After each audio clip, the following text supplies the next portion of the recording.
Hi, friends. Thank you so much for joining me. Whether you are here with me live on LinkedIn, my Facebook business page, or YouTube, or are catching me on the replay, I appreciate your intention and your attention. And I hope the next few minutes that we spend together will be time well spent. So, one of the things that I talk about a great deal is evolving ourselves in our business and life by changing our minds and brains. Now, this is not new. And if you have been in the personal growth space for any amount of time, talking about limiting beliefs, raising your vibration, your upper limit issues, or any of that is not new. But here's the thing, even if you are aware that the thoughts that you think about yourself are holding you back, it is not a simple thing, nor is it magical or overnight to actually change those thoughts. So, what I want to talk about with you today is kind of piggybacking on an interesting conversation I had with a colleague, Elyse Archer. Elyse and I are both coaches. We work with primarily women owned businesses. We are both speakers, we are both podcasters, and we share a lot of similar beliefs about how to get out of your own way and move forward in your life. Now, we released a joint episode on the podcast. I released it on my end this week. Elyse will be releasing it on her end on her podcast. She Sells Radio in May. Now, the reason for the delay, she just had a baby. So she batch recorded a bunch of episodes. And so you have the opportunity to hear the episode now or later or both. But here's what I want you to know, you are talking to yourself all the time. And you know that. You may not be thinking about it that way, but you know it, especially when you think you did something wrong or when you missed an opportunity. Let's say, for example, you showed up for an interview. Maybe you showed up for an interview on someone's podcast. And after it was over, you had the thought, I really didn't do my best. Or I wish I hadn't said that. Or I wish I could have a do over. Or she probably wasn't impressed with me. Now, these thoughts are so common that most of us don't even realize they hold us back. We just think, oh, yeah, well, I have some, limiting beliefs. I have some negative self talk. But in reality, people don't necessarily do what they want to do or what they think they should do. Most people will do what they think they're capable of doing. And most people will do what they believe is expected of them. So when we're little kids, and I have said this many times, so I'll keep this part of it brief. When we are little children, we are literally born with a brain that is like an empty field of fertile soil. And in the first 7 years of our life, there's not much growing there because we haven't been alive very long. So most of our earliest thoughts about ourselves are planted in the first 7 years of our life. They are the things that are said to us, like, oh, what a pretty baby, right? We may not even know what pretty or baby even means, but when someone's looking at us, our mirror neurons are activated, and that message, what a pretty baby, goes into our mind. Most babies are not pretty. I'm sure you've noticed. But in the first 7 years of life, the things that are said to you directly, as well as the things that are said about you that you overhear, form the basis of who you think you are. By the time you get to school, usually around the age of 5, the things that are said to you and about you begin to take on a larger context because now you're not just interacting with your family, you're interacting with other people, children your age and other adults. So there are more seeds that are being planted. And because there isn't yet much growing there, the things that are said to you and the things that are said about you in those earliest years of life put down some very deep roots. They literally form the basis of who you think you are, and once you get to school, what you think you're capable of. Now, let's fast forward a lot of years. You are now an adult. You are now a professional. You are now a person who has had the opportunity to experience both success and failure. And if you are a member of my audience, you are probably a female identifying person who is self employed. A lot of my clients came out of the professions: physicians, psychotherapists, other licensed healthcare practitioners, veterinarians, as well as other professions like law, accounting. I also work with a lot of academic people. So they know what it's like to push past those beliefs, to push past those negative thoughts, self doubts. And we have so many names for these things now. If this were not literally a universal phenomenon, we wouldn't have so many names for it. One of the more common names is imposter complex or imposter syndrome. One of the books I often refer to, The Big Leap by Gay Hendricks, talks about upper limit issues. And according to Gay Hendricks, they are universal. People think one or more of these sort of core identity beliefs. Fundamental flaw. There's something wrong with me. I have literally never met a human being who doesn't have that thought, that there's something wrong with them, something wrong with the way they look, something wrong with their body, something wrong with the way their body or their brain functions, something wrong with their intellect, something wrong with their attention span, something wrong with their attractiveness, desirability, something wrong with their ability to connect with others. And the list goes on and on and on. So I absolutely do believe that this notion of the fundamental flaw is just about universal, at least with respect to Western culture. Many of us also believe in something called the crime of outshining, which is I can allow myself to succeed as long as I don't make other people feel bad. If you are not an only child, chances are you experience this one because parents naturally compare their children. And because we are being socialized to certain generally accepted social norms. And again, this has changed a great deal in the last few decades. We have many different parenting styles now, but just a couple of decades ago, most parents told their children how to behave so that they could fit in, be liked, and belong.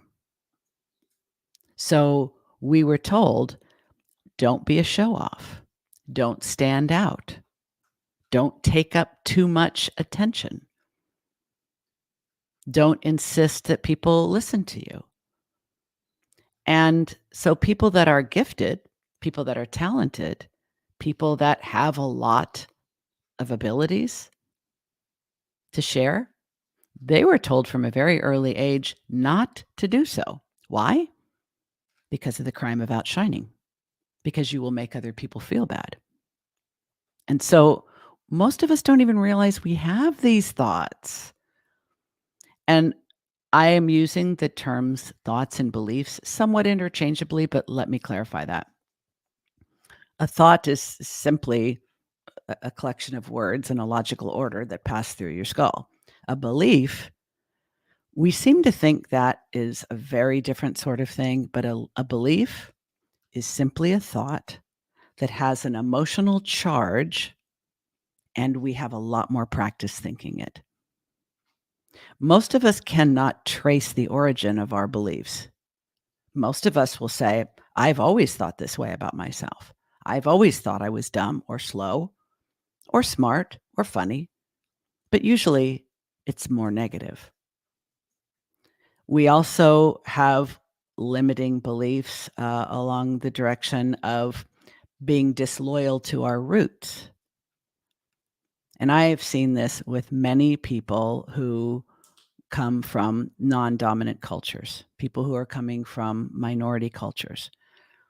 If many of the people that I have hired in past careers and occupations were often the first person in their family to go to college, the first person in their family to go to graduate school, the first person in their family to own a house. And they often had this belief about being disloyal to their roots. So there's so many ways. And also the fourth one of the limiting upper limit issues is being a bigger burden. I see this with people who tell me stories like they had a lot of capacity for learning. They were very curious. They were very energetic. A lot of people that later became identified as gifted and or ADHD or on the autism spectrum, high functioning autism, they would say, I had these obsessions even back in childhood, things I wanted to learn, things I wanted to do, things I wanted to master. And my parents told me, I can't let you enroll in all these clubs. I can't let you join all these things. I can't pay for all these lessons or all these objects that you need in order to fulfill your passion because that makes you a bigger burden. Of course, they didn't use that term, bigger burden, but that was the message.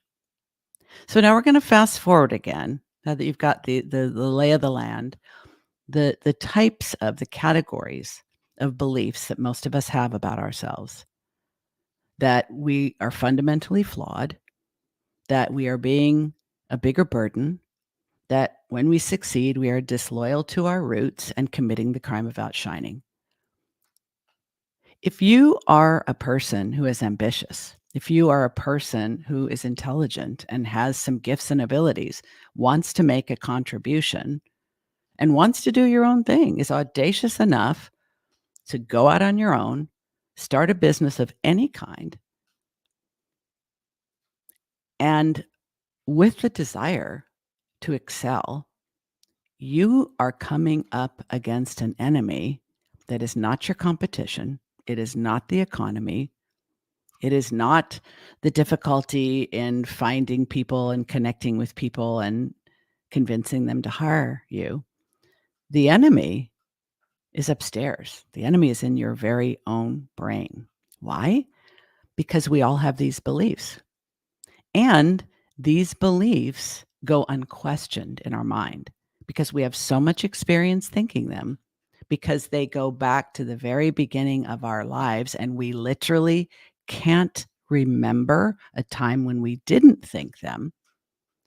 So it's kind of psychotic in a way, if you think about it, that here we are on the surface, on the level of our intention. We are making all of the decisions which will allow us to excel, to fulfill our purpose, to succeed, to reach our goals. And then it's like there's this background music, this elevator music that's always playing in your head. Sometimes it's very loud and stops you in your tracks. And other times it's just really quiet, but it's there. And we're always listening. I often like to joke that human beings only have two problems, just two. One, they're always thinking. And two, they always believe themselves. And because almost all of us have limiting beliefs, it's kind of like trying to drive a race car with the emergency brake on. Consciously, you are moving in the direction of your goals. Unconsciously, you're trying not to because your brain doesn't think it's safe. Your brain is not your friend. Your brain has one job. It does it extremely well, but your brain's job is to keep you alive, period. Your brain doesn't care about your personal growth. Your brain does not care whether you're successful or not. Your brain wants you to stay alive. So if you're alive right now, even though you're frustrated, even though you're unfulfilled, even though you're only 10% of the way towards your dream and your highest level goals for your business, relationships, and life, your brain thinks it should get an A plus and probably a promotion. So how do we identify that we have beliefs that are holding us back? And what do we do when we recognize them. I'm going to say that, first of all, if you're thinking there's something wrong with you because you have these beliefs, I want you to watch this again from the beginning. Everybody thinks these things because our thoughts are on default, because we literally have physical structures in our brain called neural pathways that reinforce and maintain those thoughts and beliefs. We have to be you literally have to outsmart your brain. And it's entirely possible, but you have to be serious about it. Because let's say you're 40, 50, 60 years old. Your brain has had lots and lots and lots of practice thinking. You're not smart enough. You're not young enough. You're not old enough. You're not connected enough. You're not charismatic enough. You're not clever enough. Fill in the blank. You probably have a whole handful of them I haven't even suggested. But fear of change. Now, entrepreneurs compared to non-entrepreneurs are less afraid of change than others. But on the very deepest level of our brain's unconscious programming, we still are. So many of us will unconsciously, unknowingly, and absolutely unintentionally make decisions in our business or fail to address things in our business that, if we did address them, would allow us to release that emergency brake and move forward. I think the most fundamental thing that I have learned about self-employment and why people struggle is our fundamental relationship with the F word. Oh, no, I'm sorry, the other F word, failure. When I compare two groups of clients that I've worked with in the last 10 years, and I think about the ones who were able to move forward, address their limiting beliefs, address any skill deficits, address the big three: procrastination, perfectionism, and people pleasing, which most women are prone to. We address those things and they are taking action and moving forward. Most of them who do that most readily have had prior experience with what I call dancing with failure. They have learned how at an earlier age, preferably before adulthood, but it can be learned at any age. If they've had experience dancing with failure, it will be easier for them to take risks and to make changes. If they haven't had that experience, it's going to be harder. We need to shore them up and give them opportunities to experiment with taking bigger risks and to experience things like rejection and failure and then reformat their hard drive about what they make it mean. Let me give you an example. If you were, and because a lot of my clients have ADHD and or are gifted or both, they had trouble sitting still. They were very active. They had high needs for stimulation. And smart parents of those kids put them in some sort of sports program.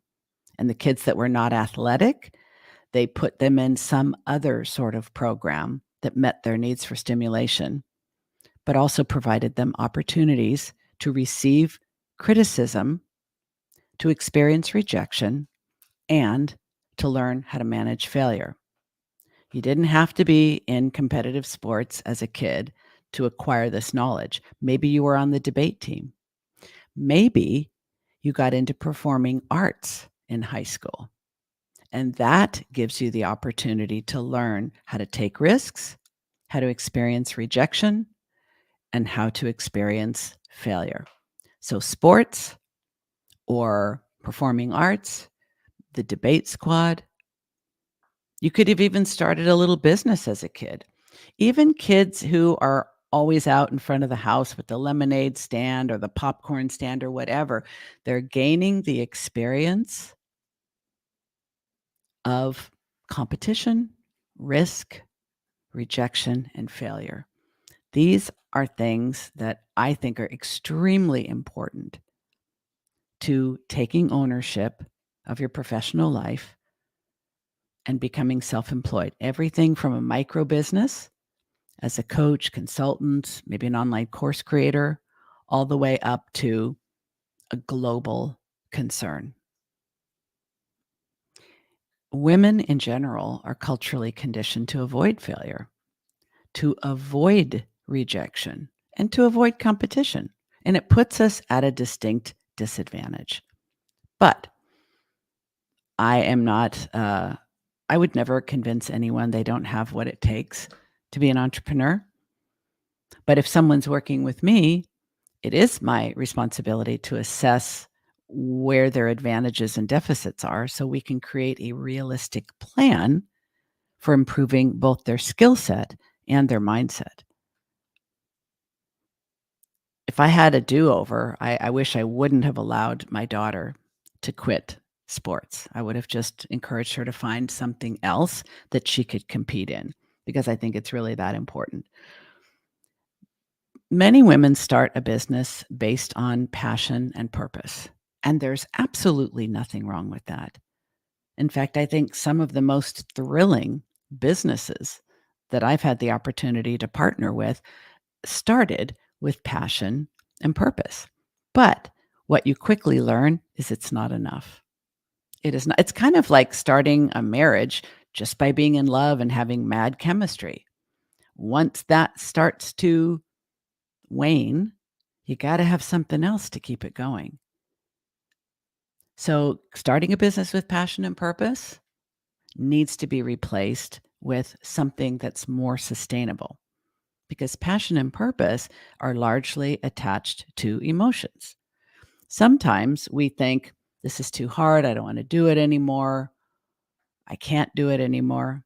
I have an upcoming episode of the podcast about, does your business need a makeover?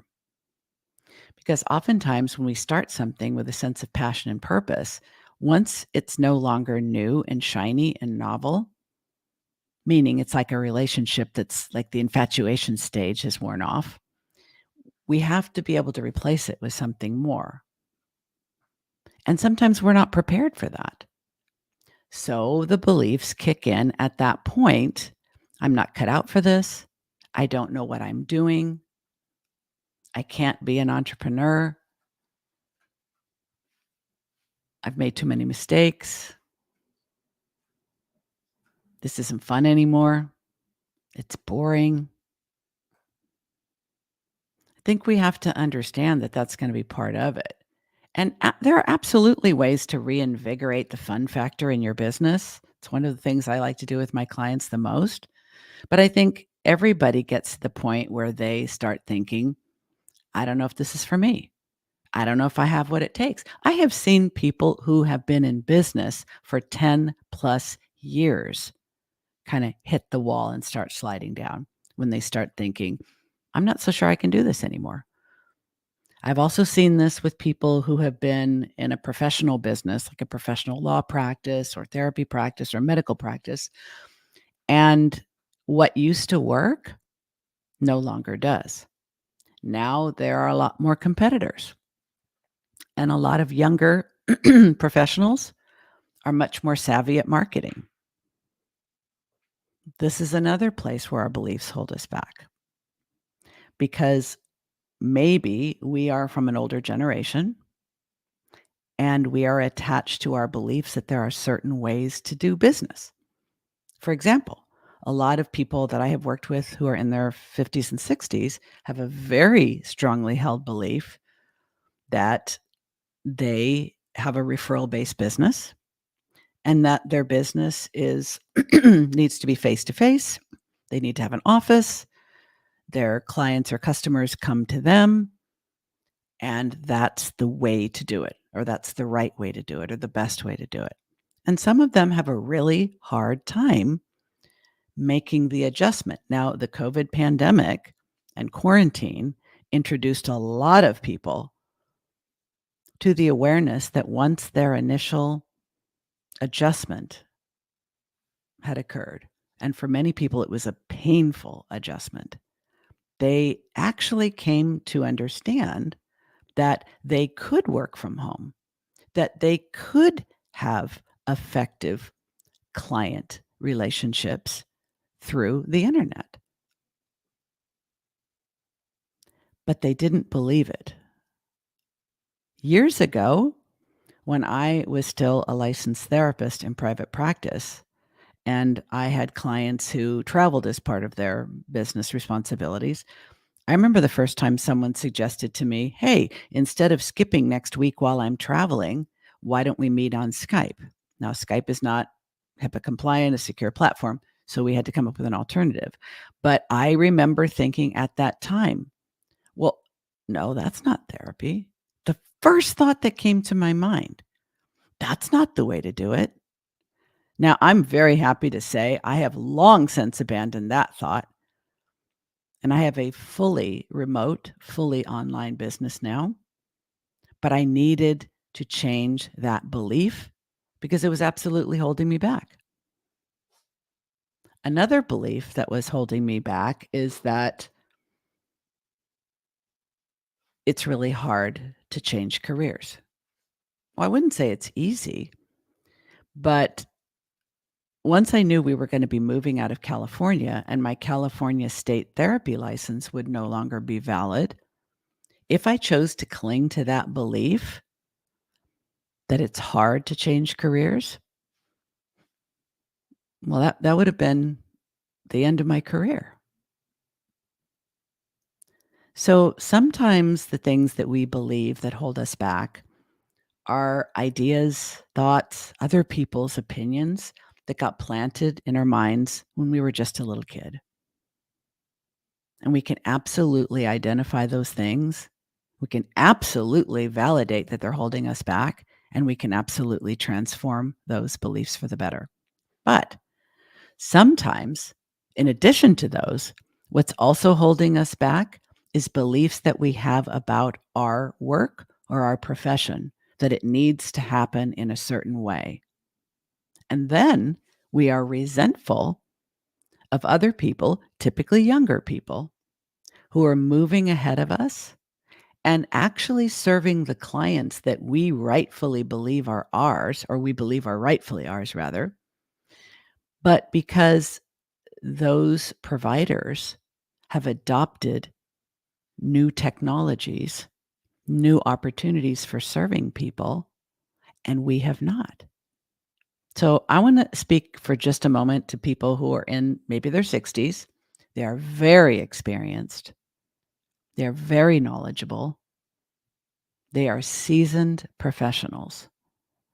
And they believe that there's a certain way to do what they do, whether it's law or therapy or executive coaching, consulting, and that the right way to do it is that you have an office and your client comes to see you in your office, and that's the way to do it. I think you're going to have a really hard time staying in business, to be honest with you. Because while some people will like that belief, some people will be attracted to that belief, clients who believe that too may seek you out, but there are a dwindling number of them. Another way that I see entrepreneurs holding themselves back is not hiring help soon enough and hanging on to people in their businesses that are actually not right for the position because they believe it's going to be too much hassle to find someone else. I see this a lot. I don't think we're doing anybody any favors when we maintain them in a position that they are not successful in. I just don't think that's a viable decision for anyone. So, I think what needs to happen, and I tend to work with people when they're at this point, I kind of call it the tipping point, when they begin to realize, even if they can't pinpoint the actual cause, they begin to realize that it is more painful and scary to stay where they are than to face the self-doubt, the fear, and the uncertainty of change. That's the tipping point. They may not be wildly enthusiastic about it. They may have serious reservations about whether it's going to work and whether they actually have what it takes to make that transformation. But I think you have to get to the point where staying where you are is more uncomfortable than facing change.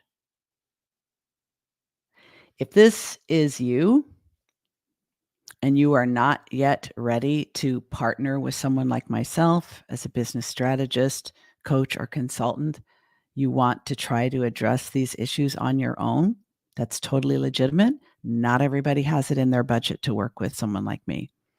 The things that I would say that I would recommend and advise for you to do now are mind your mind.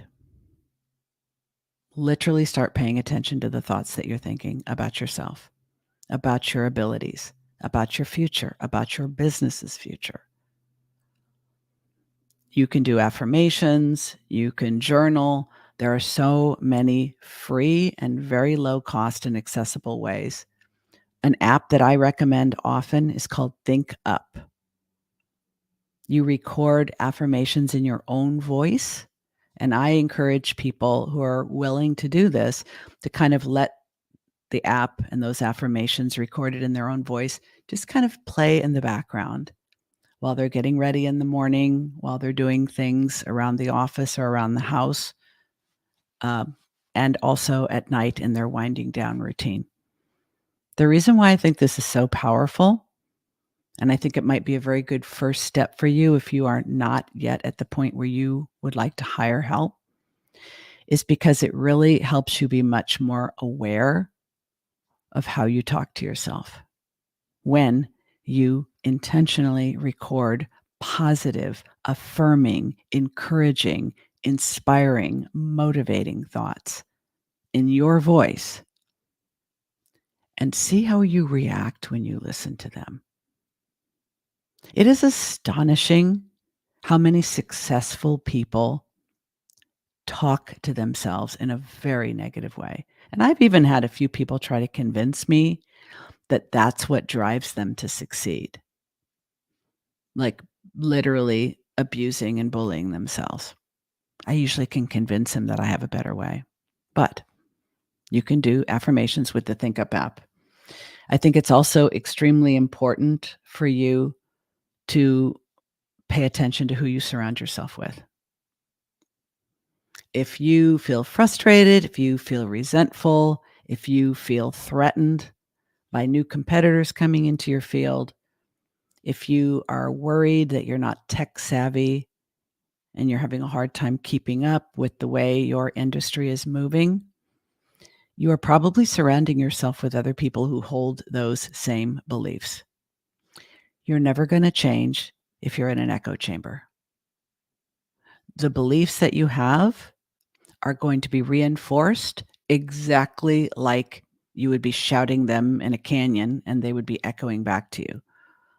One of the smartest things you can do is to surround yourself with people who don't think like you, to surround yourself with people who are at a higher level of success than you.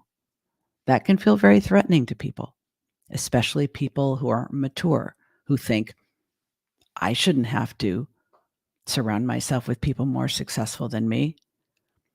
But here's what we're missing when we refuse to do that. They think differently than you do. People who have achieved a higher level of success, whether it's in your industry or a completely different one, they think differently. And being exposed to those different ways of thinking will help you realize that you could think differently too. I hope this has been helpful and not too confrontational. And if I'm really speaking to you right where you are right now, you know that you need to change your business. You know you need to change the way you think about it, the way you think about yourself, the way you think about what's possible for you, the way you think about the changes going on in your industry. I invite you to go to my website at dianewingertcoaching.com. Listen to my podcast, the Driven Woman Entrepreneur Podcast. And when you're ready, book a free consultation with me. I'm not going to try to sell you anything. If you are ready, willing, and able to let me help you, and you are a good fit for the people that I am uniquely qualified to serve, we'll talk about what that would look like. If not, I promise it'll be a half an hour of very valuable time, one way or the other. Okay, I hear my puppy whining to be let out. So that means it's time to end this broadcast. Thank you for joining me, and I'll be back right here 1 week from today.